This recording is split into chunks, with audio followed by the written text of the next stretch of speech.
Basic RF math, the rule of the tens and the threes.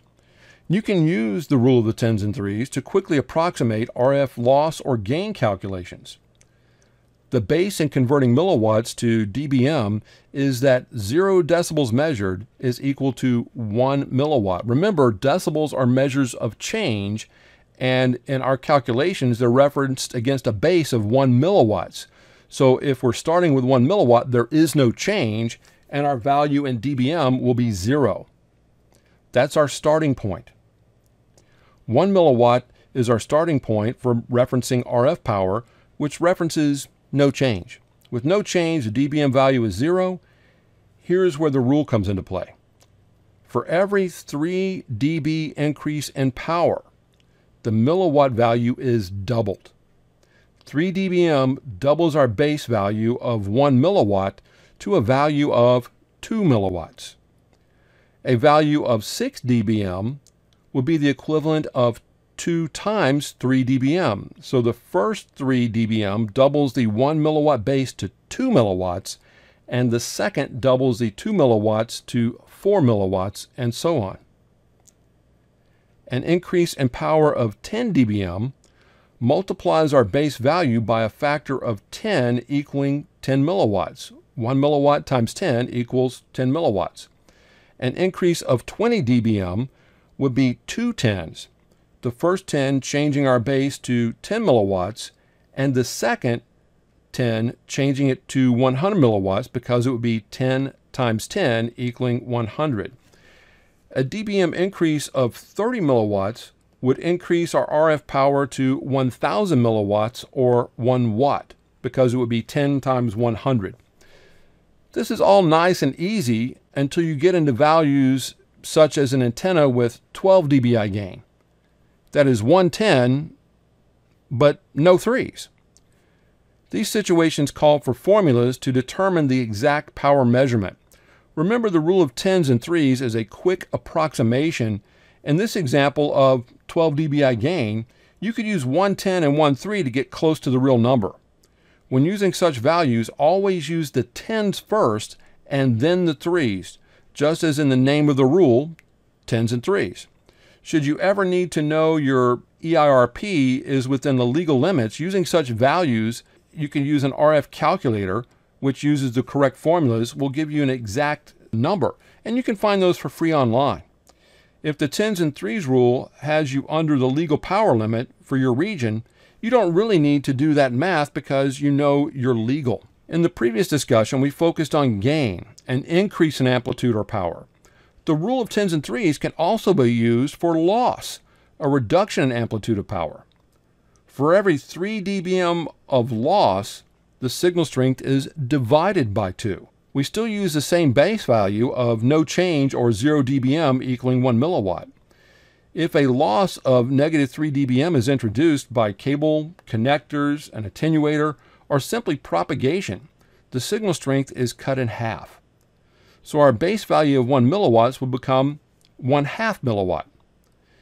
If a loss of negative 6 dBm occurs, the equivalent of the loss of 2 times 3, the power will be reduced again by half to a value of 0.25 dBm. If the value is in tens, for example, suppose the RF wave transmitted by the antenna moving is through an environment, and it must move through an obstacle that causes a 10 dB signal loss. The power of the wave before it strikes the obstruction would be maybe 1 milliwatt, and the obstruction causes a 10 dB loss. The result would be 1/10 of the original power. So it would be a much weaker signal. That's one of the reasons when we're dealing with relative values on client devices, you see them measuring signal strength in negative dBm numbers.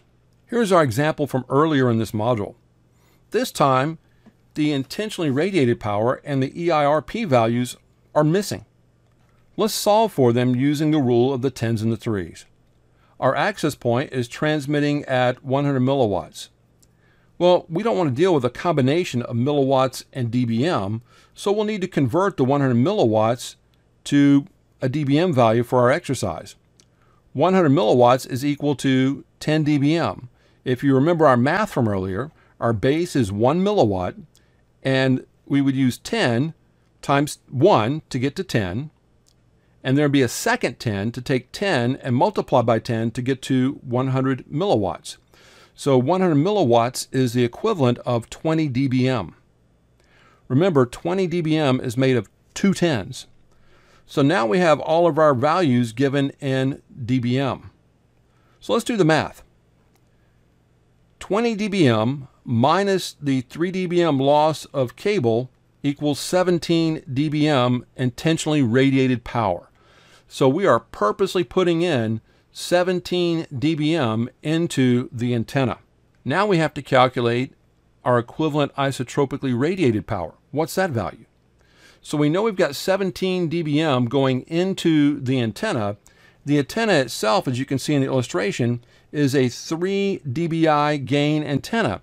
And here's a little trick. dBm and dBi, I can still use the numeric values without converting from dBi and dBm, because we're looking at dBi as a change, and we'll come back with our dBm value. So I can just add the numbers and subtract the numbers, and I'll get a real value here.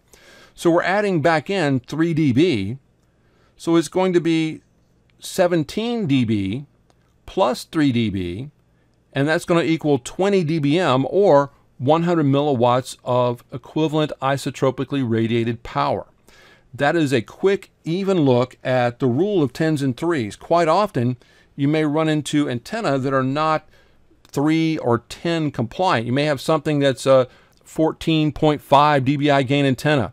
Then you're going to have to start looking at real calculators for that. And you may not have an exact cable length equal to the loss per the specified distance. You also have cables with connectors and attenuators and lightning arresters and amplifiers and other things connected. So you may need to measure the power at the cable using some specific equipment made for that purpose to know exactly what's reaching the antenna.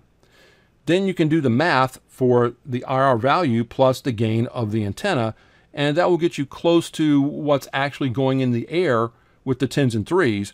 Or if it's not an antenna that is evenly configured with tens and threes for its gain, you would use an RF calculator and you would punch in the numbers and it would tell you exactly what should be coming out in the air.